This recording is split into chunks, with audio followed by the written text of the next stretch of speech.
За сонсогчдоо. За Билууга томруулъя подкастын маань дараагийн дугаар эхлэхэд бэлэн болоод байна. За тэгэхээр Билууга томруулъя подкастын гол зорилго нь бол Монголын үндэсний үйлдвэрлэлийг олон улсад экспорт хийж байгаа туршлага ноу-хавыг бусад бизнес эрхлэгч нарт хуваалцах зорилготой юм а. За тэгэхээр энэхүү дугаарт манай Чиг брендийн үүсгэн байгуулагч гүйцэтгэх захирал Гэрэлт ахыгаа урьж оролцуулж байгаа юм а. За тэгэхээр сайн байна уу?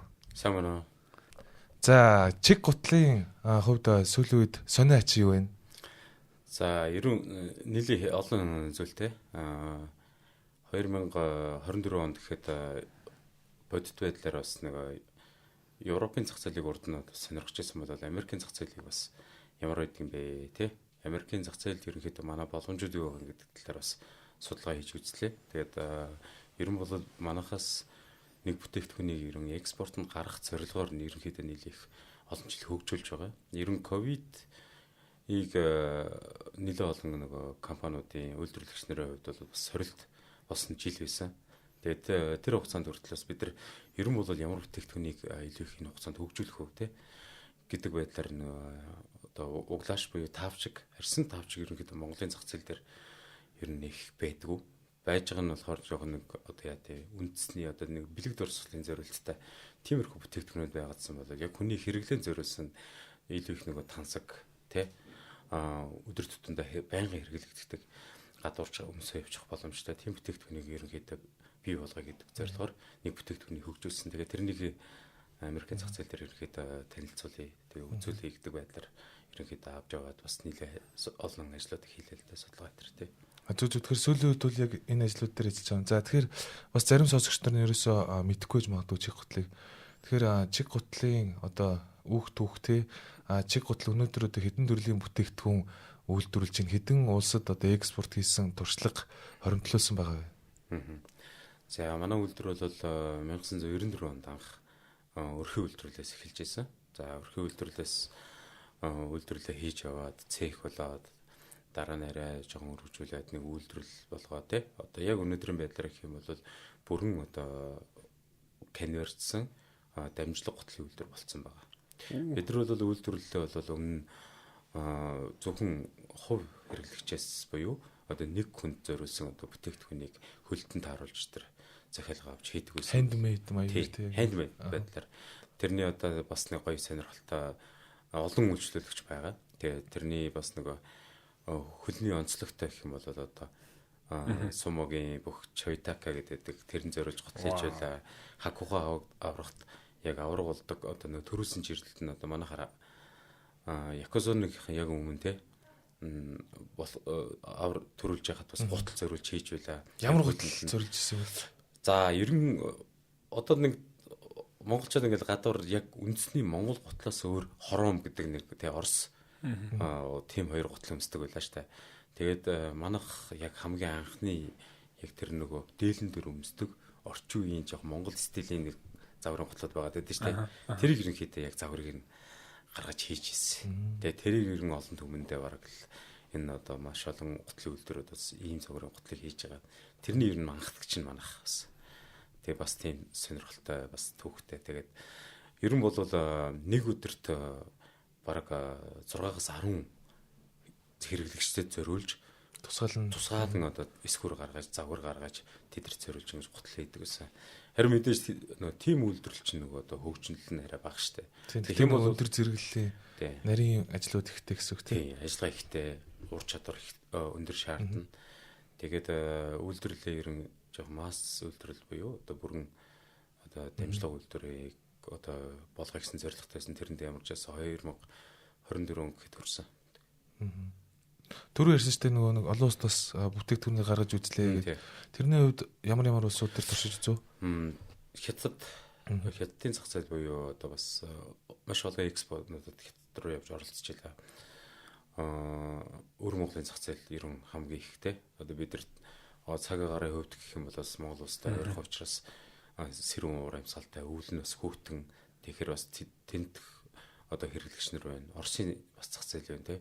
Оросын нааталт Улаан үд, Новосибирск гэдэргээд. Тэгээ бас цаашлаад бас Санкт Петербургт хүртэл өөрсдийнхөө бүтээгдэхүүнийг бас танилцуулаад экспорт оролцоод явж исэн. Тэгэхээр ер нь бол Монгол улсад хамгийн ойрхон экспорт хийх маш том зах зээл хоёр улс байгаа. Хятад, Орос гэсэн. Тийм тэрийг бол уг нь бол маш их боломжтой. Тэгээд ялангуяа арьс ширний салбар буюу одоо энэ малажхуун салбар дээр одоо суурилсан хоёр дахь нөгөө түүхийд тий арьс ширийг одоо сайн боловсруулад тэргээр эцсийн бүтээгдэхүүн хийх юм бол бидэрт маш том давуу талууд байгаад байгаа. Гэхдээ бол мэдээж тэрийг одоо нөгөө хүчин зүйлийг нөгөө тухайн улсын нөгөө бодлогоос одоо татврын бодлого бидрийг юм жоохон экспорт хийх боломжийг бас жоохон хааж байгаа л да тий. Яг үнэ одоо энэ нэг яг ийм экспорт хийхэд яг ямар нөгөө нэг ийм асуудлууд гарч чинь. Тэгээд юу гэдгийг ямар ер нь нөгөө нэг ийм дэмжлэг хэрэгтэй байна гэдэг талаар хэдүүлээ ярил. Санаа оноо. Ер нь одоо яг олон жил одоо бас нөгөө тэгж экспорт яваад экспорт бас тодорхой хэмжээний ингээд экспорт бид нар ч ингээд хийгээд байгаа байхгүй тийм. Тэгэхээр ингээд жишээлбэл хятадын зах зээл дээр бид нар ингээд бүтээгдэхүүнээ экспорт руугууд маш олон хүмүүс ингээд сонирхоод жинхэнэ нөгөө хятадууд чинь тэгдэж штэ хитрхийх нөгөө үйлдвэрлэл нь хөгжсөн, химийн үйлдвэрлэл хөгжсөн учраас яг арьс шиг одоо нөгөө литрийн тий химийн арьсыг маш ихээр өргөн хэрэглэнтэй нөгөө хэрэглэгдэг хятадын зах зээлд байгаа тэр хүнийг бүгднийг яг арьсан гутлаар хангах гэх юм бол маш их хэмжээний одоо тий түүхийг хэрэглэх болно тий. Тэгэхээр чин тэр их орлох одоо нөгөө бүтээгдэхүүн материалууд нь одоо бий болчихсон. Тэгэхээр тэр нь эсэргээрээ бас хүндээ ер нь тийм сайн биш хэрэглээний зүйлтэй бол хүний эрүүл мэндэд бас сөрөг талтай байгаа байхгүй юу. Тэгэхээр бас тухайн улсын эдийн засаг нөгөө хөгжих тусмаа нөгөө хүмүүс нь орлоготой болох тусмаа өөрөө ирэхгүй аяанда асуудал байхгүй. Үнтэй бүтээгдэхүүнийг ингээд сонирхоод хэлт юм байна л да. Тэгэхээр чи хятадууд бол урд нь бол яа тийм нэг хямдхан те заавал арьсан гутал өмсдөггүй байсан бол эдийн засаг нь одоо сайжраад хүн болгоно мөнгөтэй болоод ирэнгүүт бүгд тэр яг арьсан гутал өмсгөө зориод эхэлж байгаа байхгүй. Тэгэхээр бидэрт боломж гараад ирж байгаа байхгүй. За тэнгуэл биднээс ингээд Монголоос их хэмжээний нэг арьсан гутлууд нь яг хил дамнаад ингээд гараад эхлэнгүүт хятад чинь шууд эн чи юу болж байна гэдэг одоо нөгөө бодлого нь ажиллаж эхэлж байгаа байхгүй. Тэгэхэд тэрэн дээр одоо нэг анзаарчихсан зүйлүүд нь бол жишээлбэл бэрхшээл гэх юм бол урд нь бол жишг үнийн тариф гэд бидэрт гаргаад өгчөж байгаа. Та энэ хөлөөр тэдэн ч гутал авч болно, оруулж болно. Тэр нь одоо нэг гутал хүүхдийн гутал 20 явна, том хүний гутал 40 явны татвартай. Тэгвэл тэрийг ингээд монголчууд өгөөд их хэмжээгээр гараад эхэлж байгаа байхгүй. Тэнгүүт эн чинь болохгүй тий. Одоо ингээд мэдүүлэг хийгээд ингээд инвойс драг ин хараад татвараа төлгөнгүүт л тэрэн дээр нь шууд татвараа шууд бүр дэвшлээд хэрэгсгээд эхэлж байгаа байхгүй. Тэгээ нөгөө 20 юаны татвар чинь сүлдээ өнөөдрийн байдлаар гэх юм бол 101 гутал дээр 150 юаны татвартай болчихж байгаа шүү. Чи одоо баг 30-ны үнэтэй адилхан болж байгаа. Тийм. Тэгэхээр 150 чадвал зарлал гэж тийм. Харин тийм. Одоо чадвал оруулах гэсэн тийм юу яаж байгаа байхгүй. Тэгээд яг энийг бол нөгөө албан яг бүр инвойсаа бүрдүүлээд улстай мэдүүлээд татварын төлөөд орох гингүүт л нийтдээ 45% татвартай болчихж байгаа. Тэгэхээр шууд Монгол улсаас одоо нөгөө экспортыг албан ёсоор хийх бодит боломжийг ингээ хааж байгаа юм. Тийм. Орос ч юм уу адил. Орос ч адилхан гэхгүй ер нь дэлхийд даяар ерөөсөө галийн бодлого татвар нь ерөөсөө ижлээдэг. Хоёр буюу түүнээс дээш ижил төстэй бүтээгдэхүүний 3 дахь дээр нь татвар төлдөг. Тэгэхээр чи бид нар 5 ижлэхэн гутал оруулах юм бол 3 дээр нь татвар төлнө л гэсэн болчихж байгаа байхгүй тий. Тэгэнгүүт л тэрийн яг нөгөө татварын хууль дүрмээр нь бодоод үзэнгүүт л ерөнхийдөө явсаар 45% татвар ингээд тийм шүү дээ. Энэ олон ажлуудыг хийчихэд яг ганцхан татвараас болоод одоо бүх ажил нурж унах аюул байгаа гэсэн юм ба шүү дээ. Тэгэхээр нөгөө зах зээл дээр байрч чадахгүй өрсөлдөж чадхаа болж эхэлнэ шүү дээ. Тэгэхээр нөгөө бид нар бол экспортыг нөгөө хэмжээгээр мэдээж зах зээлд нь нийлүүлэх хэрэгтэй. Үйлдвэрлэлийг их хэмжээгээр хийх хэрэгтэй. Тэгжиж нөгөө үйлдвэрч ашигтай байна. Тэнгүүд л нөгөө тухайн одоо улсын худалдаа авагч нар буюу одоо дэлгүүрүүдтэй манай бүтээгдэхүүнийг сонирхож байгаа хүмүүс чинь бидраас нөгөө бүтээгдэхүүн аваад цаашаа зуучилж байгаа шүү дээ. Худалдааны суугаараа тийм. Худалдааны хаад дэлгүүртэлгэрийг явахаар татварт өндөр байхаар чинь нөгөө ашиг нь өөрсдийнх нь ашиг тэндээс нас гарч авч чадахгүй зарим нь бас те. Тэгэхээр боломж байгаа бол тиймрийг ингээ хаагаа хийж байгаа. Энэ тэгэхээр нөхцөл байдал чайг үүссэн юм шиг. Одоо энэ нөхцөл байдал дээр одоо дасан зохицыг юу эсвэл одоо бүр үнэхээр нэг тэр Луи Виттон Бурбери гэдэг шиг маш өндөр үнэтэй одоо баячууд эдийн засгийн боломжтой хүмүүс зориулж бүтээгдэхүүн гаргана. Эсвэл захиалгаар одоо нэг түрүүний ярьсан шиг хамтлаг дууж долны дээл хүмүүсийн гутлыг хийж өгөн тий. За эсвэл нэг түрүүнээс хоёр ширхгээс 3 дахь дээр нэгжтэй тий. Эсвэл шуудангаар онлайнаар 1-2-оор нь зарна гэдэг л ойлголт одоо гарц гаргалга нь болж хувирж байна тий. Тийм. Гэтэ бас шуудангаар их бол ч гэсэн адилхан юм лээ. Уг нь шуудан дээр бол нөгөө тоо ширхэг болон жин үнийн дүн заасан байна шүү дээ. Нэг хувь хүн илгээмж олонсоо шуудангаар бол өөртөө бол гутал авах татваргүйгээр авч болж байгаа шүү дээ онлайнаар. Яг үнэ. Тэгэхээр сая ингээд одоо жишээлбэл одоо том одоо фалтмор унд байгаа шүү дээ худалдааны тий. Alibaba гэдэг байна. Тэнгүүд одоо Америкт хамгийн их яшил Amazon байна тий. Тэгэхээр тэд нар бид нар бараа бүтээгдэхүүнээ байрлуулад ингээд зарьяа гэх юм бол төлбөр тэгээд агуул нөөц гэд маш олон хэмжээний зардал тэр зүйлүүд нь ингээд бас бидраас ингээд их хэмжээгээр гарах болчихж байгаа. Тэгвэл ер нь бас нөгөө Америкийн зах зээл дээр бараа бүтээгдэхүүнүүдийг гаргах юм бол Америкийн зах зээл чинь бас их өндөр шаардлагатай. Гэхдээ бид нар тэрийг давж ээж тэг шаардлагад нь хангаж ээж бид нар бүтээгдэхүүнээ зарах хэрэгтэй болж байгаа. Өөрөөсөө бас ихтэй сайжруулна шүү дээ. Тэгэхээр манай бүтээгдэхүүн бол ер нь асуудалгүй гэж би зүгээр ер нь бол нөгөө хэрэглээний судалгаа бүх юмнуудаа гаргах юм болчихж байгаа. Тэгэхээр одоо нөгөө тээврийн асуудал. Тэ энэ агуулгыг хаана байлгах вэ те? Америкт яг үнэхээр Amazon-ы одоо жишээлбэл агуулгыг ашиглах юм бол тэр хэмжээний одоо нөгөө бас эдийн засгийн бас бүтээгдэхүүн хэрэгтэй хадгалтын мөнгө гэж авч байгаа. Одоо суурь зардлаа, операшны зардлууд маш өндөр байдаг те. Тэгэхээр ер нь бол одоо сүүлд бас нэг Оросын холбооны улс руу бас экспорт хийж агс те. Оросын холбооны улс руу экспорт хийхэд нөхцөл нь ямар ах вэ? Ижлэх юм. Ерөөсөө яг адилхан. Тэгэхээр эндээс нөгөө хэмжээгээр бараг бүтээгдэхүүн явах юм бол нөгөө татварын төлөөд орно. Тэгэхээр амар үнэтэй болчихно. Үнэтэй болчихно. Тэгэхээр чи нөгөө одоо жишээлбэл жишээ байгаа байхгүй юу?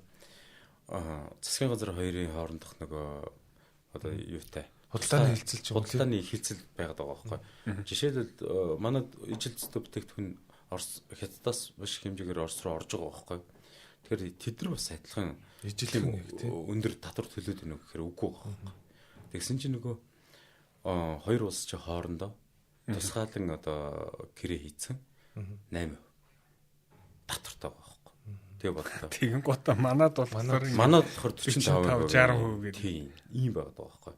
Тэгэхээр яг хөө ерөн бол бидэрт бол хамгийн сайн том боломж бол хэрвээ манай одоо засгийн газар те хоёр хөрштөгөө сайн дийл хийгээд хэрвээ одоо энэ татвар төр одоо хөнгө үйлдвэрлэлийн салбар дээр буюу малын төвхий малын гаралтай төвхий дээр одоо ноос ноолоор арьс шир гэдэг энэ бүтээгдэхүүнүүд дээр бид нар яг нөгөө гарал үүслээ яг тодорхойлоод бид нар ч юм бол бас гарал үүслээ сайн тодорхойлж одоо чадж байгаа шүү дээ. Тэгэхээр энийг бид нар нөгөө татвар төрөө сайн хилцээр хийгээд хоёр улсын бодлоор хэдэн жилээр ч байдیں۔ Тийм мөнхөд биш ч юм аа гэхэд ядаж нэг 4-5 жилээр ч юм уу энийг хийх юм бол бид нар маш тал үгснэ.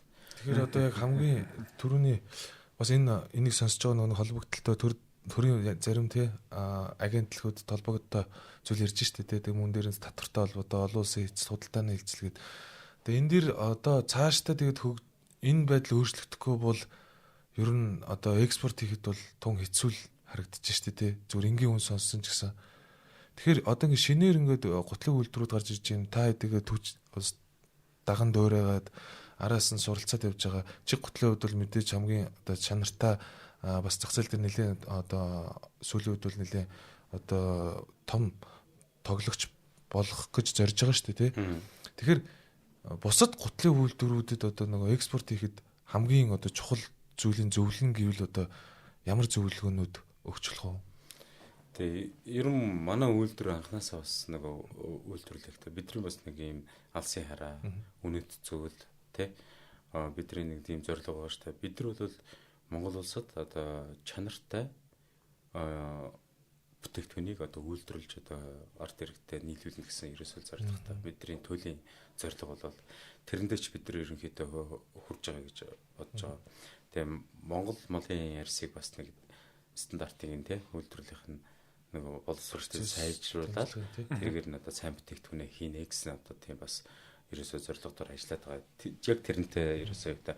Тэгэхээр одоо ер нь бол үйлдвэрлэл гэдэг бол тэр чигээрэл технологи байдаг.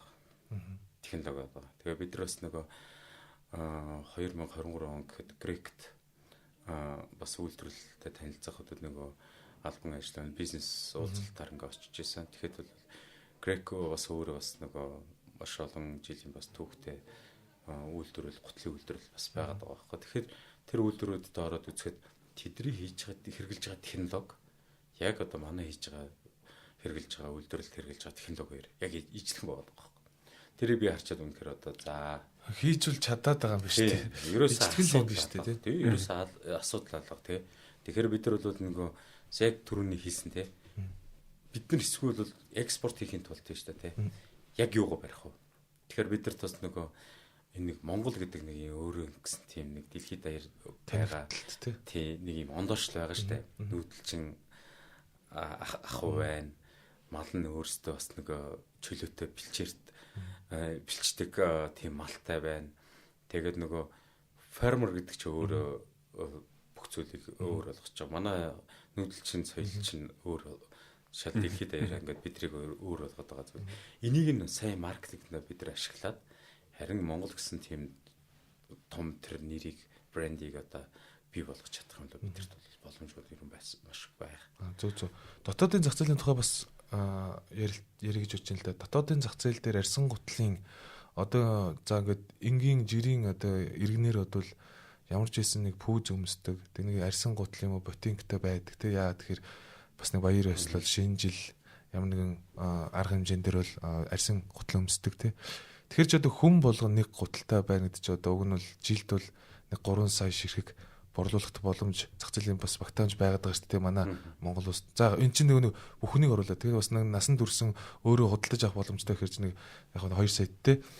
Тэгэхээр одоо энэ зах зээлийнхаа ер нь чиг гутал одоо хэдэн үеийн хангах болцоотой байвал ер нь потенциал нь үйлдвэрийн хүчин чадал гэвэл бид нар бас нөгөө энэ салбар дээр бид нар бас нэг судалгаануудыг хийжсэн. Тэгэхээр ер нь ядуу бүр орныг аваад үзэхэд ер нь нэг хүний хэрэглээ 3 гутлаад юм байна л да. Ядуу бүр орн штэ 2-3 гэж авч үздэг юм байна. Тэгэхээр Монголын хувьд бол 4 гутал гэж авч үзэж байгаа. Улирлын шин чанараар. Тийм, улирлын шин чанараар нэг хүн 4 гуталтай байж штэ.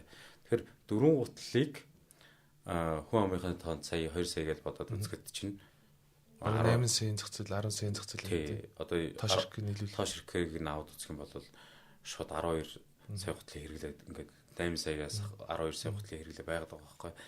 Тэгэхээр монголч өөр их бас их онцлог цаг өөрөө гэх юм бол халуун хүүтэн тий одоо ингээд нөхцөл нь өөрөө бас нэг байгалийн бид нар шээс нэг хот мот нөхцөл сайхан бүгд одоо шорон замтай биш бүгдээр асфальтын замтай биш тий хаасаагүй шорон замнууд эдэр байна гэдэг. Тэгэхээр бидэрт бол ялчгүй тийм сайн чанартай бүтээгдэхүүн хэрэгтэй байгаа байхгүй.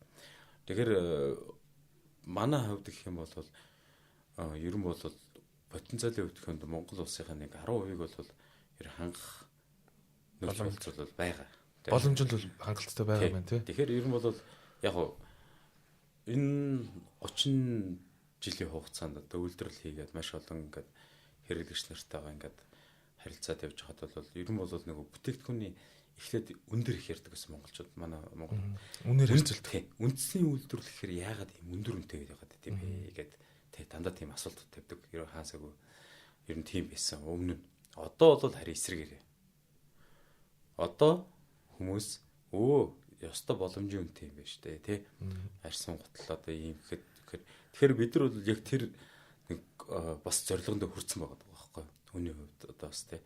Тэгэхээр бид нар бас чанарын хувьд дээр бас маш сайн гэж анхаарч байгаа. Тэр нөр зардлаа бууруулж одоо жишг одоо зах зээлийн үн дээр авч чадсан гэсэн үг шүү дээ тий. Энэ бол нөгөө амар том маш сайн ингээ бүтээмжэд дэвшлүүлээд зардлаа бууруулж ингэ чи өртөг багсгаад Тэгээ одоо нөгөө зах зээл дээр өрсөлдөхүйц хэмжээнд очиж байгаа юм байна шүү дээ. Нийтлэг масс хэрэглэгчдийн төрөл тий. Тэгэхээр одоо Монгол улсад бас маш олон гутлын үйлдвэрүүд бас байгаа. Гутал хийдэг хувь хүмүүс ч бас байгаа. Тэгэхээр манай үйлдвэрийн онцлог гэх юм бол яг өдөр тутмын буюу хэрэглэгчнээс зориулсан одоо нөгөө хүмүүс өдөр тутамдаа өмсдөг яг тэр гутлыг хийдэг байхгүй. Тэргээр их онцлог. Тэгэхээр ийм гутлын үйлдвэрүүд их цөөхөн.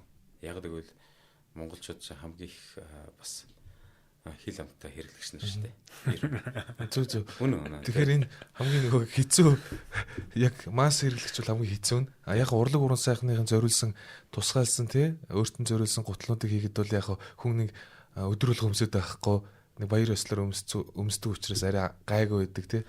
Тэгээ яг нөгөө хүнд зориулж нөгөө гутал хийнэ гэдэг чинь нөгөө хүн болгоны хөл өөр штэ. Тий. Нөгөө шилбэг болчин ингээл хороонуудаас хулаал ер нь тэгээд бүх хэсгээр өөр байгаа тий. Тэгтээ бол тэгээд тэр болгонд нэг тааруулж хийж байгаа болохоор тэр чинь бол хаан болж байна тий. Тэгэхээр тийм гутал бол яалч хүнтэй байдаг.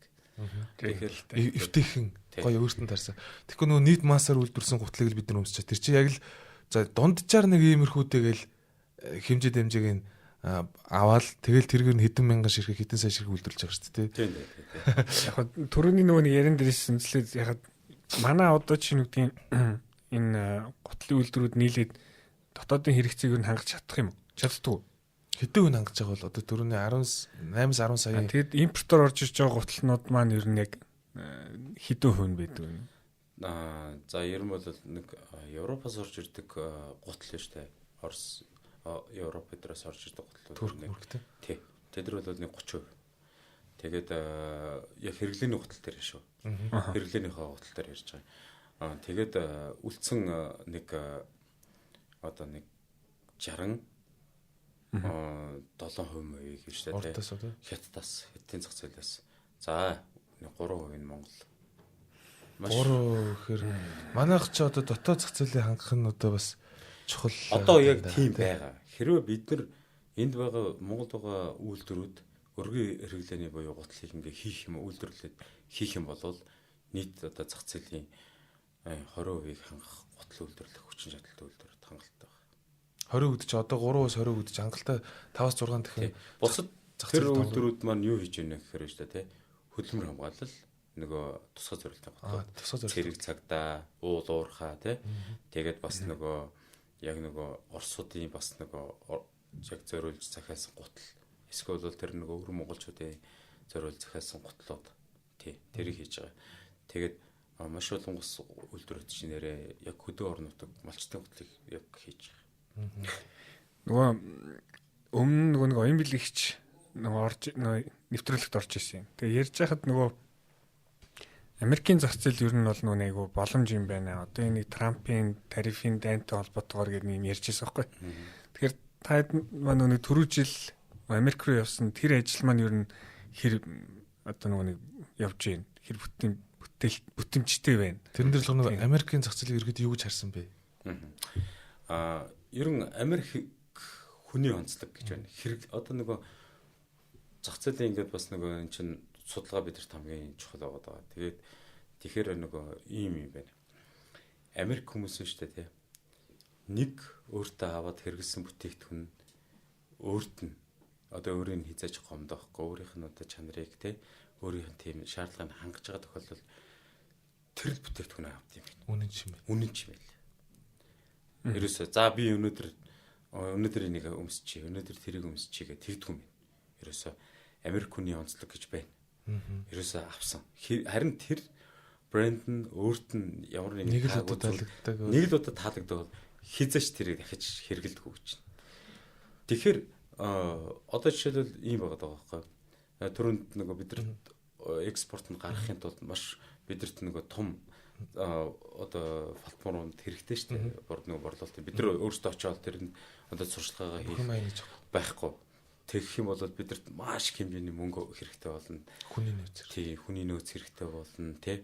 Байр сав хэрэгтэй болно.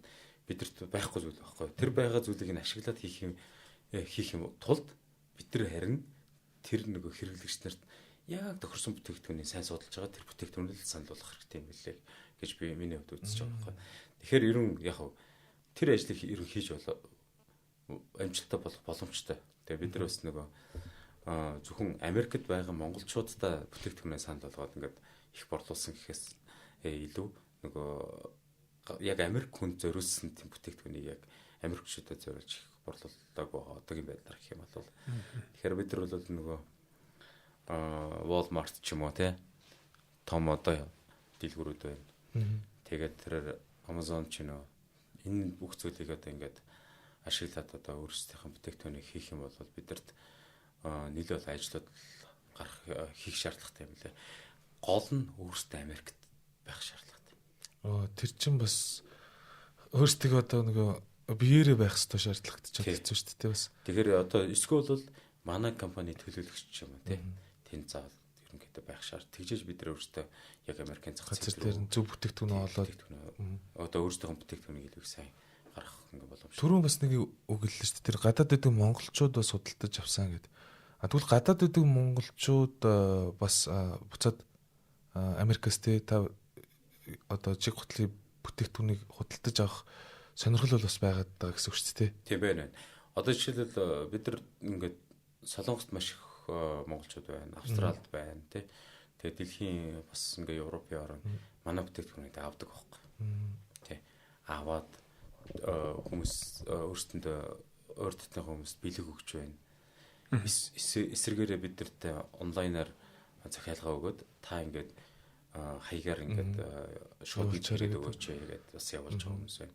Тэгэхээр бидний одоо манай бүтээгдэхүүнийг маш олон хүмүүс бас гаднаас ингэж худалдаж авч байгаа. Яг тэгэхээр Монгол одоо нэг хүмүүс маань өөрсдөө аваад байгаа байхгүй. Тэгэхээр сүүлийн үед бол бас монголчуудаас өөрсдийнхөө нийгмийн хариуцлагын үүднээс ч тэр нөгөө өөрсдийн экспортыг дэмжих талаас Монголоо дэмжих зорилгоор Монгол руу бас бүтээгдэхүүний захиалгуудыг бас өгж байгаа гэж ойлгож шүү дээ. Тийм өгж байна.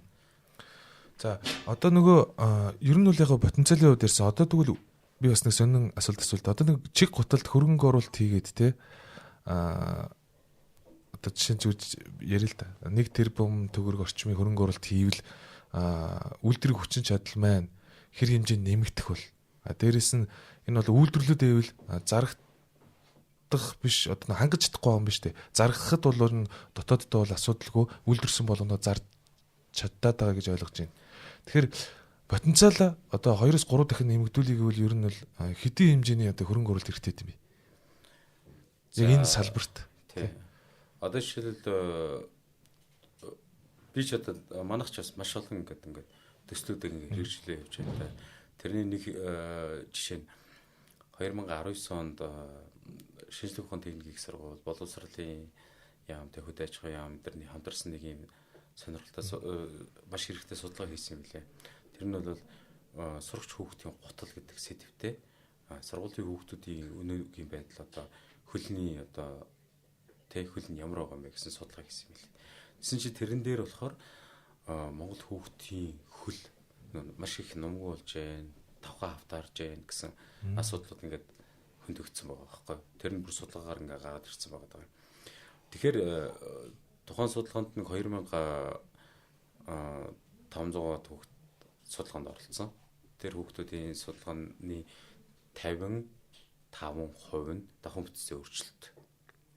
Энэ бол маш ерөн аюултай байхгүй. Тэгэхээр яагаад энэ өөрчлөгдөж байна гэхээр өмсөж байгаа нөгөө гуталтай л холбоотой ерөөсөө орчинтой. Бид нар бол урд нь бол мууч гэсэн сайн ч гэсэн ерөн хатуу болтой байсан ч гэсэн арьсан гутал ингээд хэрэгэлдэг тий. Үндэсний үйлдвэрлэлийн гутлаач хэрэгэлдэг, орсон гутлаач ингээд хэрэгэлдэг байсан. Тэгээд нөгөө хөл нүцгийх гад нөгөө зундаа гадаа яавн төвөдөө гадаа явна тоглоом барилна гэдэг. Тэгээ энэ нөгөө хотчлт гэдэг зүйл чинь бас ингээд нөгөө хүүхдүүдийн амьдарч байгаа орчныг нь өөрчлөөд тэгээ бас нэг байнгын нөгөө ялангуяа манайхан энэ нэг бол Монгол даяар хүмүүс мэднэ. Бага насны хүүхдийн гутал арьс гутал бараг баг. Дандаа хиймэл арьс гутал гэдэг. Хөвчлээ. Бага насны хүүхдийн арьс гутал маш хүнтэй угаасаа. Том үнийн гутлаас хүмүүс өртөл үнэтэй байдэн штэ.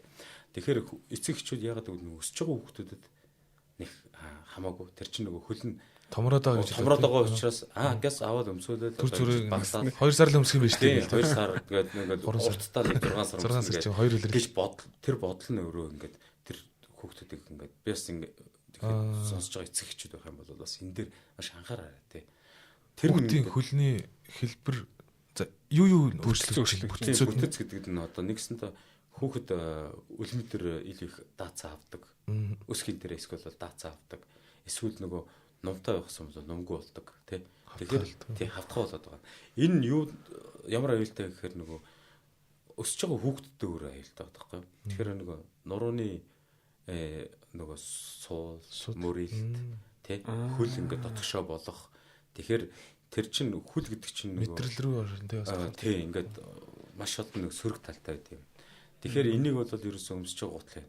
Тэгэхээр Монгол улсад бас нөгөө сурагч форум гэдэг стандарт байгаа. Гэхдээ бид нар бол энийг бас гутлыг нь бас хамтд нь шийдэх бүрэн боломжтой байхгүй. Монгол улсад нийтдээ судалгаа хийхэд ер нь бол сүүлийн 5 жилийн хугацаанд гэвэл хүүхдүүдийн өсөлт маш их өсөлттэй байгаа.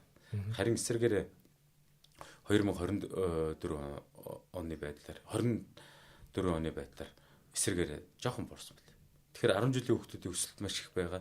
Тэгснээр жоохон одоо 700 мянган хүүхдтэй байгаа байхгүй. Тэгэхээр 700 мянган хүүхдийн чинь аваад үзэхэр чи эрэгтэй эмэгтэй нэг одоо тий эмэгтэй нэг 50 2-3%, эрэгтэй хүүхэд нь нэг 47-8% байгаа байхгүй. Тэгэхээр Монгол улсад яг энэ хэмжээний хүүхдүүдийг сургуулийн хүүхдүүдийг бүрэн хангах арьсан ч байна, үйлдвэрн ч байна. Бүгд бэлэн. Яг үйлдвэрийн хүчин чадал ч гэсэн одоо бэлэн байгаа.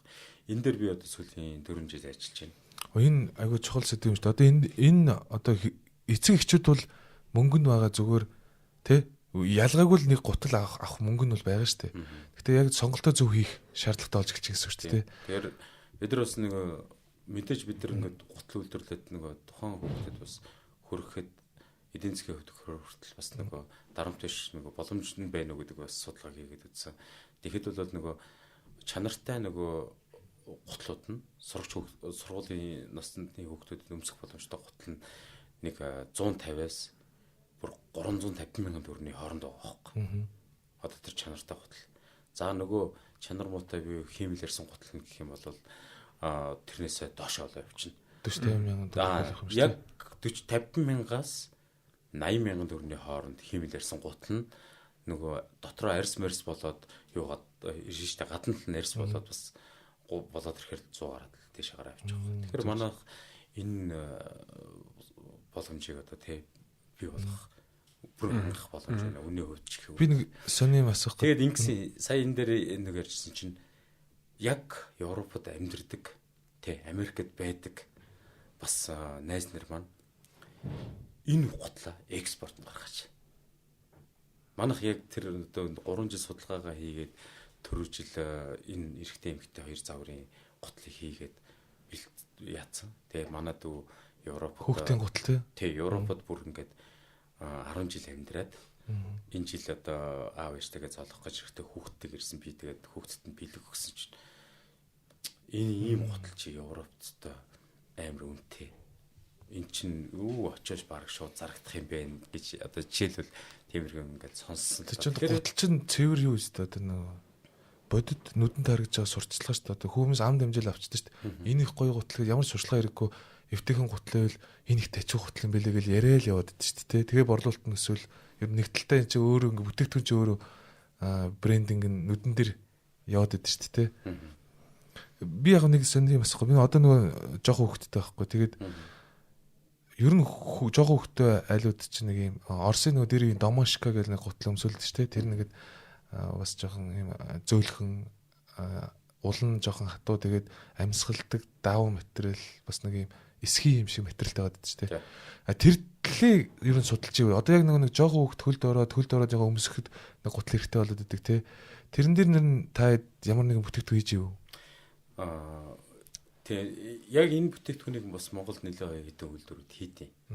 Тэгээ яг одоо нэг домашки буюу яг Орос тэр нөгөө даавун тэгээд нөгөө жоохон эсхийн цэр материалтай тийм тэрийг л ингээд маш олон үйлдвэрүүд хийдэг байхгүй.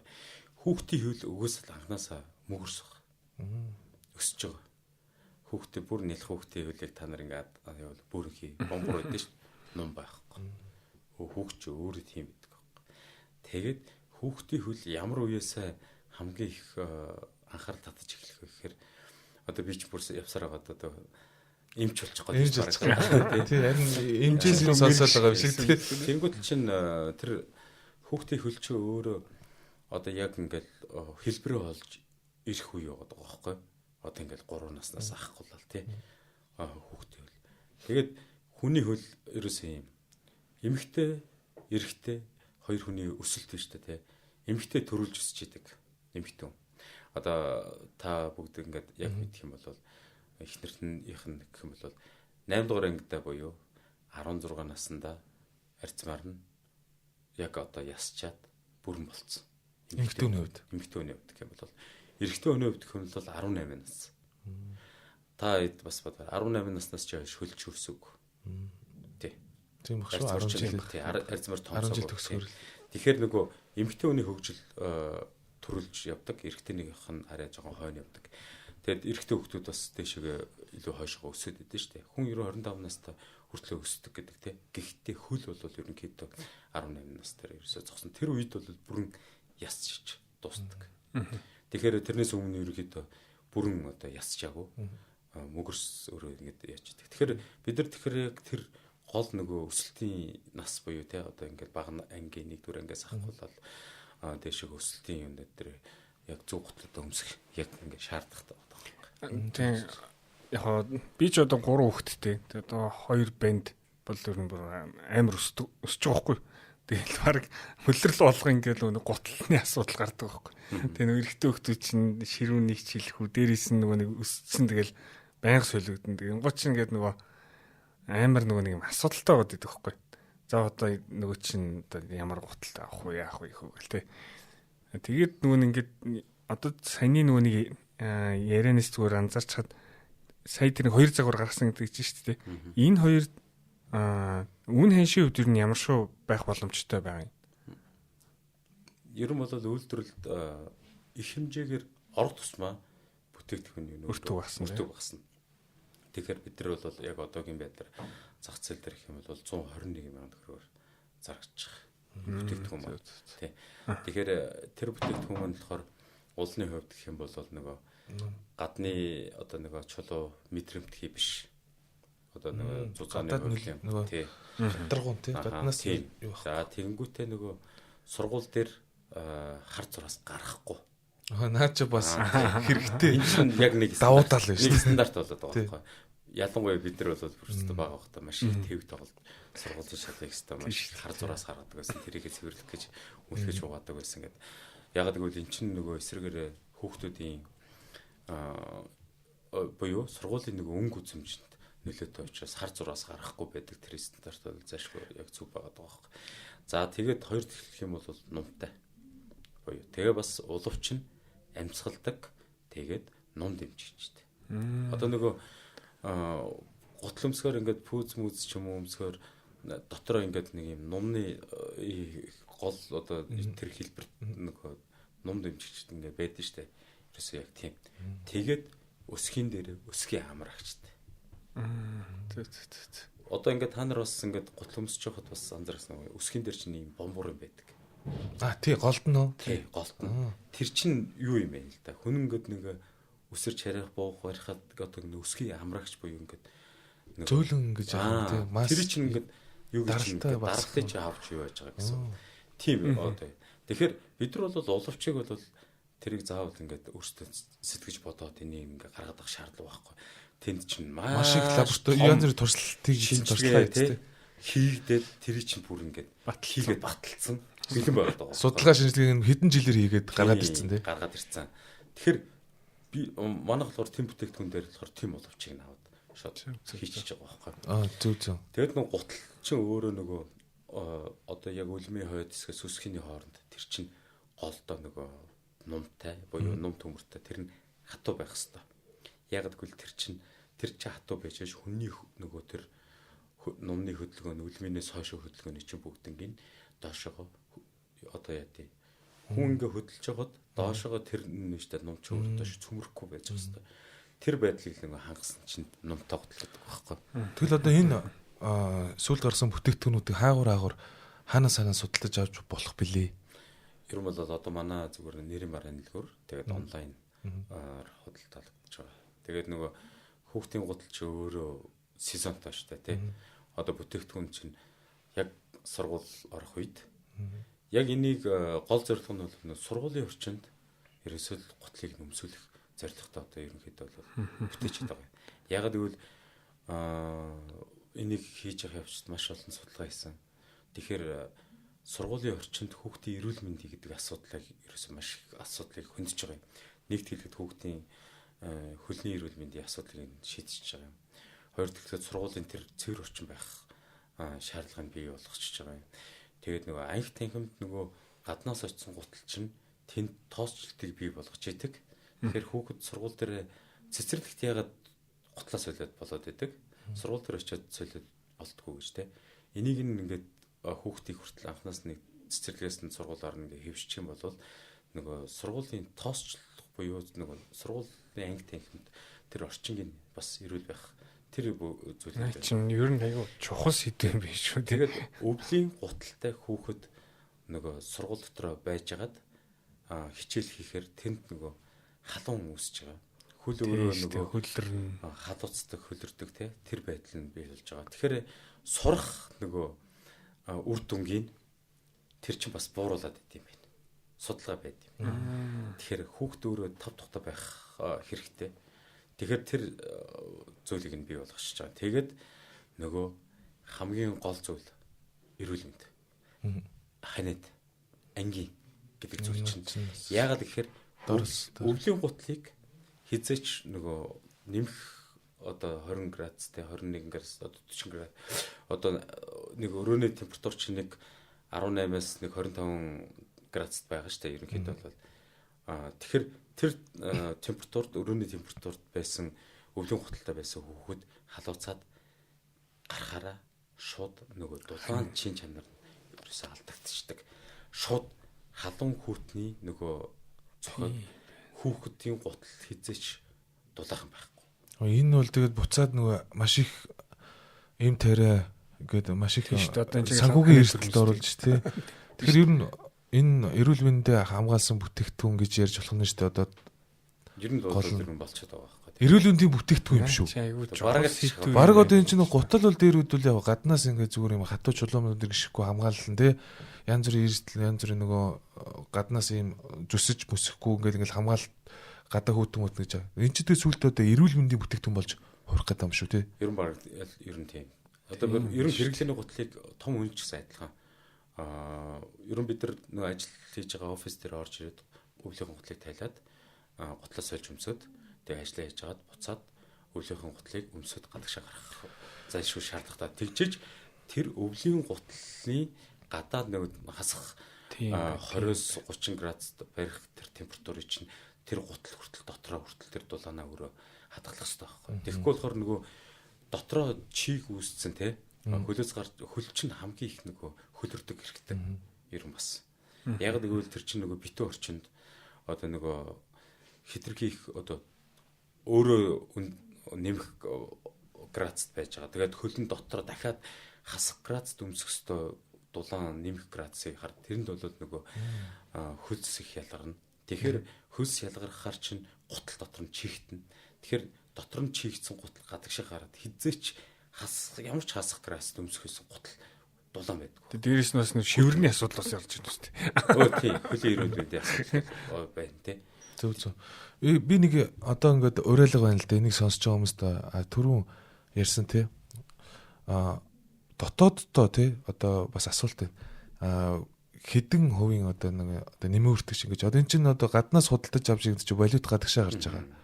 Тэ энэ бол одоо 90 бараг түрүүний ярьснаар бол бараг Монголд 3% нийцлээд 97% нь гадагшаага мөнгөө гаргаж байна. Тэгвэл дотооддоо мөнгөө үлдээх маш том одоо бүтээгдэхүүн бол гутал юм байна. Энэ дотор тэгвэл нэг гутал хийхэд те дотооддоо хэдэн төгрөг нь үлдэж байгаа вэ? За ингээд хэлүүлээ ингээд шууд бодоод үзье л да тийм. Манайхаас одоо ингээд 121 мянган төгрөгөөр одоо тэр бүтээгдэхүүн зарагдж байна. За тухайн бүтээгдэхүүн өөрийн өртгөн материал одоо бүх өртгөн оронгууд нөгөө хутал нь 80 мянгаар гарч байгаа байхгүй босч байгаа байхгүй. Тэгэхээр 80 мянган төгрөг гэдэг чинь өөрөө энд одоо байгаа манай ажилчдын цалин, ажилчдын цаана гэр бүл нь байна. Тэр малыг тэжээж байгаа малчин байна. Бүгдэнд нь малчин Монголдо үлдчихэж байгаа. Малчингаас авч байгаа арь ширний үйлдвэр байна. Арь ширний үйлдвэр ямар их процессыг дагаж ямар их хүмүүсийг ажилуулж яаш ноу хаваг шингэж яаш энэ бүтээгдэхүүн арьс нь гарч түүхийн үеийн гаргаж байгаа лээ. Түүхийн гаргаж байгаа үлээ. Тэр түүхийн эдээс нь тэгээ бид нар Монгол хүний одоо урах хаан одоо шингэсэн технологи шингэсэн тэр бүтээгдэхүүн гарч. Дээрээс нь энэ чинь татвар бас орно шүү дээ. Улстай татвар төлж тэр бүтээгдэхүүнийхээс борлуулангуудаа тэр борлуулснаас улстай одоо нэг татваруудаа төлнө шүү дээ. Орлогын ашигын албан дотор нийгмийн даатгал, эрүүл мэнд гэл бүгд явал ерөөсөө энэ бүтээгдэхүүн. Тэгэхээр яг энэ асуултан дээр чинь түрүүнд би яг бас хэлэх гээд байсан зүйл. Бид нар үндэсний үйлдвэрлэлийг маш ихээр дэмжснээрээ үндэсний үйлдвэрлэл бас тухайн одоо өөрсдийнхээ хэрэглээг хангаснараа экспортыг хийхээсээ дотооддоо их баялагийг эхлээд сайн бүтээх юм бол импортыг орлого бүтээгдэхүүн. Тийм, импортыг орлого бүтээгдэхүүнийг хийж зах зээлд нийлүүлж одоо тэрийг хангасанараа экспортээс илүү их ашиг хийх. Эдийн засгийн үр ашиг. Одоо ерөөсөө л яг бид нэр мөнгө олдог. Олсон мөнгөө гадагшаа гаргаад байна.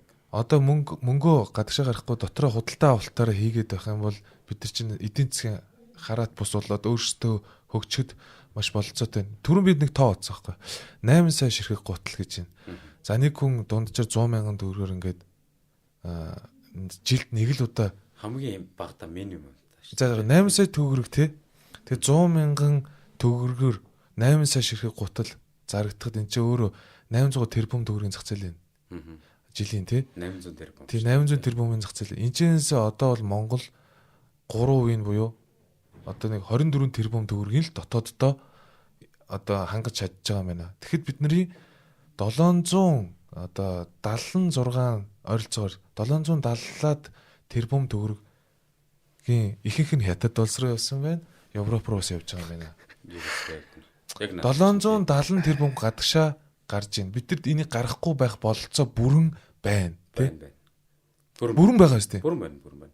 Мэдээж тэгтээ бас нөгөө хүний хэрэглээнд чинь нөгөө олон төрлийн хэрэглээ. Бас нөгөө спорт гутлуудыг хасах юм байна. Хасчих л да. Тэгэх юм бол тавилчих л да. Ааха тий. 50% гэдэг. Арьсан гутлууд нөгөө нэг ерөөхдөө спорт гутлаагаа ялгаагүй байгаа шүү дээ. Нөгөө дөрөв үлрэлтэй юм чинь. Тийм яг зөв. Тэгээ бас эндээс нэг зүйлийг бас нөгөө бид нар бас нөгөө үйлдвэрлэгч нар бас ингээд хоорондоо ярилцдаг. Монгол улсын хасах градус өмсөх гутлыг Монгол үйлдвэрлэлд хийж чадна. Энэ дээр хүртэл бас бид нар бас нөгөө шин технологиудыг тий ямар гутлыг яаж дулаахан байлгах вэ тэр гэж байгаа. Мэдээч одоо үнэт их манайхан ингээд өмсдөө штэ. Чих хүний хэрэглээ гэж байгаа тий. Үнэтэй ижил төстэй бүтээгдэхүүнийг хийж байгаа үйлдвэрүүд байна. Бид нар бол илүү их үнэтэй өмсөх үү? Үндэсний үйлдвэрлэлийн бүтээгдэхүүн өмсөх. Энэ дээр манай хэрэглэгч нар яг тэр сая чиний хэлсэн тэр гол нөгөө юугаа бодлого Монгол улстай мөнгө үлдээ гэдэг зүйлийг барих юм бол манайханд бол маш их хэмжээний мөнгө. Мэдээж бид нар бол уул уурхаагаас маш их хэмжээний валют ингээд улстай оруулаад ирж байна. Эсвэргээр тэр мөнгийг янз бүрийн одоо барилгын материал одоо гутал хувцас хувцэрлэгоо сайхан электрон гараа хүнс гэл хоол хүнстэй электрон гараа гэдэг бүгдийг ингээ гаргаа болж байгаа шүү дээ. Бүгдээрээ л ингээ гаргаа болж байгаа байхгүй. Үндэсний үйлдвэрлэл яагаад улстай маш чухал вэ гэхээр тэр орж ирж байгаа валютыг л дотооддоо үлдээгэл яг татвар талаас нь харсан ч гэсэн эн чинь юу гэдгийг за импортоор орж иж байгаа гутланд бол ерөөс 15.5% татвар төлж байгаа шүү дээ тий. Гэтэл юу гэдгийг дотоодын үйлдвэр бол нөөт байна. За нийгмийн даатгал байна. Орлогын албан татвар гэдэг маш олон төрлийн татвар төлж байгаа байхгүй юу. Тэгэхээр улс ч гэсэн юу гэдгийг нөгөө яг бизнес талаас нь харах юм бол татвар авахын тулд үндэсний үйлдвэрлэлд дэмжих хэрэгтэй болж таардаг байхгүй юу. Тэгжээ шин чин татварын нөгөө бааз нэмэгдэх нь шүү дээ. Тэгэхээр одоо ингэ шүү дээ. Бас нэг ямар ч тохиолдолд ер нь бол үндэсний үйлдвэрлэлийг дэмжих нь ашигтай болдог. Татвараа болоход мөнгө болсон ч болохоор байгаа байхгүй. Яг тэр мөнгө гадагшаа гарахгүй л байвал сайн шүү дээ. Бараг л татвараа багасгасан ч тэгэх юм бол баг татвараа багасгачих юм бол маш олон юм гутлын үйлдвэр импортыг орлого бүтээгдэхүүнүүд гарч ирнэ. Тэгэхээр чин бидний уул уурхаагаас орж исэн мөнгө хятад руу гарахгүй. Бараа болж гарахгүй. Дотоод үйлдэх боломжтой. Тэгэхээр чин энэ татвараа багасгах гэдэг нь яг үндэ тэр татвараасаа давсан мөнгийг хадгалж чадж байгаа хэлбэр болж өөрчлөгдөх гээд штэ. Хар гонцог нь. Одоо жишээлбэл ийм л байна л да. Орос улс шүү дээ, тий. Маш том одоо саяхны жишээ байгаа байхгүй. Рубль чинь хэд удаа 2 удаа нэг үнцэн унлаа шүү дээ, тий. Хамгийн ойрхон жишээ яг саяхан тий. Рубль бүр шууд 20 рүү орж ирсэн шүү дээ. Тэр үед Оросын засгийн газар буюу одоо Путин авсан нэг том шийдвэр байна. За, үндэсний үйлдвэрлэлийг ерөөсөө шууд буцаах сэргээ. Тэ. Орлого бүгдийг нь ижлэх хийж чаддаг болгүй тий. Ерөөсөө яг тэрийг ингэхэд одоо би өөрийнхөө салбар өөрийнхөө гутлын ижилтстэй үйлдвэр дээрс ингээд санал яа л да. Новосибирск буюу биш тэ тэнд арширны маш том парк ингээд онцсон байсан байхгүй. Байхгүй болцсон шахав. Тэрийг буцаах сэргээж байгаа шүү дээ. Тэрийгээ дагаад буцаага сэргээсэн чинь тэрнийг дагалдах нэг сургуулиуд нь буцаа сэргээд эхэлсэн. Боловс сүлжний буцаагаа бэлдээд эхэлсэн. Тэрийг дагалдах үйлдвэрүүдэд буцаага сэргээд эхэлсэн. Тэгсэн чинь гутлын үйлдвэрүүд нь бүгдээр байхгүй болчихсон юмсан. Тэгэнгүүт одоо энэ нөгөө Улаанудаас тий Иркутскээс хамтарсан гутлын үйлдвэрүүдийг хий гэсэн Монгол бүр бодиттой саналууд орж ирсэн үйлдвэрүүд ч бүр тийшээ явж үйлдвэрүүдийг хамтд нь хийлээ. Тэгээ одоо сүүлийн одоо 5 жилийн хугацаанд гэх юм бол буцаад үйлдвэрүүд ингээд сэрэгцсэн байна шүү дээ. Аж үйлдвэрийнх нь тэр арширных нь буцаад парк нь буцаад сэрэгцсэн. Энэ бас нэг талаараа бас хараат бус тэгээ дархлаагаа өөртөө олж авч чадсан биз дээ. Тийм. Тэгэхээр бид нар бол яг өнөөдөр бол Орос хүн өөрсдийнх нь бүтээгдэхүүнийг маш их авч хэрэглэдэг тий. Одоо бүр тийм болчихлоо шүү. Тий. Coca-Cola нүртэл Орос. Тийм болчихлоо. Нөгөө KFC нүртэл Орос. Бүргэр пицца хат бүгд Орос хүний кармаар ордог болсон. Тий. Одоо яалч тэр чинь нөгөө бас нөгөө бүх зүйлийг хааган гутлаа өөртөө хийгээд үргэлжлүүлээ явж байгаа шүү дээ. Тэнгүүтэл тэр чинь яг юм болж байгаа байхгүй. Тэгэхээр үндэсний үйлдвэрлэлээ буцаад ингээд бохирлогтой арширныхаа салбарыг сэргээгээд үйлдвэрлэлүүдэд сэргээгээд гутлын үйлдвэрлэлүүд нь сэргээд ингээд том ингээд бас эдийн засгийг ингээд устаа тий гадагшаа гараад байгаа тэр валютаа буцаад нэм эцэг чинь үйлдвэрүүд байхгүй болчихсон байхгүй. Тэгэхэр ч одоо яах юм их хэмжээний мөнгө л гадагшаа гараад байсан. Тэгээд Путин засгийн газрын хөрөө за дотоодоо үлдээе гэд одоо энэ зүйлийг энэ арга хэмжээ аваад зөв одоо бодлого одоо тэгвэл нөгөө асуулт манад ямар бодлого явж байна вэ? Одоо манай бодлого тэгвэл яг үйлдвэр гутлын үйлдвэрийн дэмжигтийн бодлого гэдэг юм. Тэр салбарын бодлого нь одоо хаана юу руу чиглэж байгаа юм? Ингэсэн Алтан уян сайдыг засгийн газрыг барьж байгаа үед нэг том шийдвэр гарсан. Тэр нь бол арширны салбарыг сэргээ хөгжүүлэх төсөл бонд гарсан. 13 жилийн өмнө.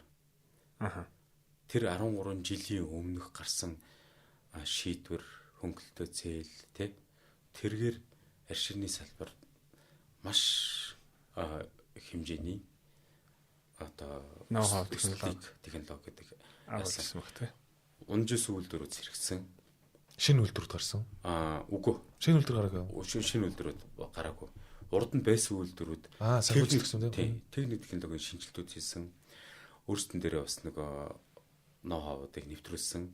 Тэрний үр дүнд арьс одоо сайн одоо эцсийн бүтээгдэхүүн хийх арьснууд гарч эхэлсэн.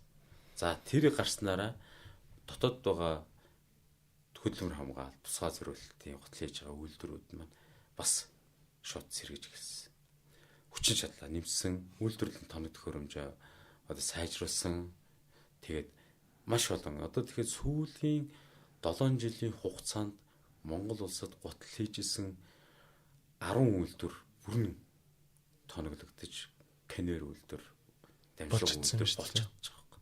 Энэ болохоор тухайн салбарт бодлого нь байгаад хөрөнгө нь байх юм бол салбар өөрөө хөгждөг гэдэг зүгээр тодж байгаа. Тэгэхээр бид нар бол засгийн газар яг өнөөдрийн байдлаар гэх юм бол яг мэдээж ажил дүрийн паркийг одоо бий болгоно гэж одоо ажиллаа л байна тий. Гэхдээ энэ нь бол сайн хурдцсан байхгүй шийдэл нь гарахгүй ингээл байж лээ.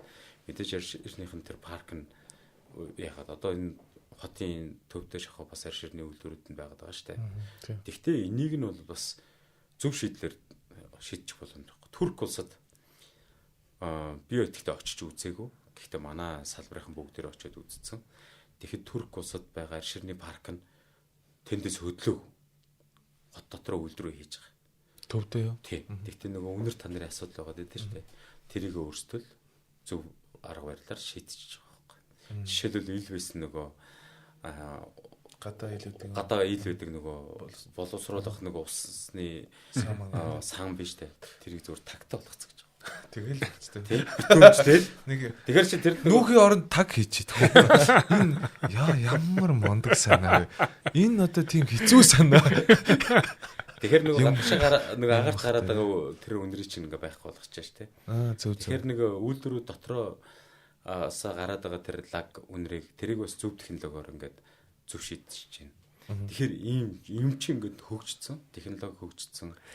Өөрөө салбар чи ерөөсөө дэлхийд даяар ингээд маш зөв шийдлүүдээр ялангуяа Европын үйлдвэрүүд бол бүр нөгөө ногоон байна гэдэг стандартыг бүгдэнд ингээд тавьчихсан.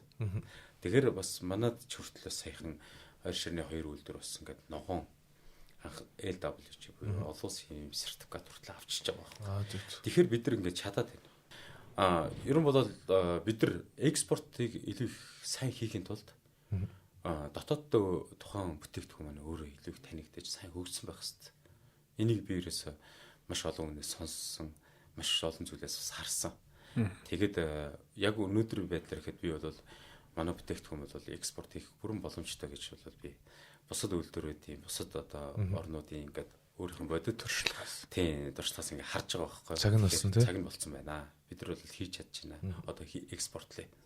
Тэгэхдээ бидэрт экспорт хэрэгтэй. Тэгжээж бидний одоо потенциал маш олон зүйлүүд ингээд хөгжинэ. Тэгээ бас Монгол хүний тэр одоо нэг үндэсний үйлдвэрлэл гэдэг энэ сэтгхүү энэ одоо бодит худалдан авалт илүү их одоо дээшлээсээ. Илүү их одоо олон болоосаа маш олон үндэсний үйлдвэрлэлийг хэрэглэдэг хэрэглэгч нар байгаа.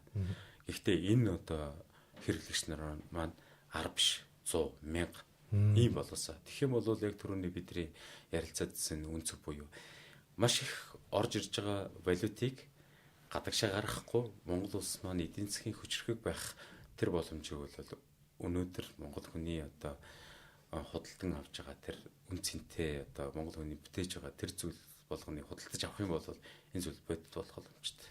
За ямар гоё тий уриалга эхэлчихв. Тэгээд ямар ч гэсэн баяр үргээ чих готлынхандаа тий. Тэгээд цаашдын ажил үйлсэнд амжилт хүсье. За тэгээд экспорт бүгдээ хийцгээ дотооддоо бас маш чанартай бүтээгдэхүүнээр хоорондоо импортыг орлого бүтээгдэхүүнүүдийг гаргацгаая гэдэг уриалгыг өгч чадлаа. За тэгэхээр сонсогч нартай баярлалаа. Тэгээ энэхүү дугаарт манай чиг гутлын үүсгэн байгуулагч гүйцэтгэх захирал гэрэл доод захирал маань оролцлоо. За тэгэхээр цаашдын чиг гутлын хамт олонд ч гэсэн экспорт хийж олон их хэмжээний валютыг Монголдо оруулж ирэхийг хүсье өрөөё. За ерөөл батар шиг. Бас нөгөө их хэмжээний Монгол төгрөгийг дотооддоо үлдэх тийм боломж байгаа юм байна шүү дээ. Тэгэхээр тэрийг бас хүсэж байна те. За баярлалаа үргэлжлүүлсэнд.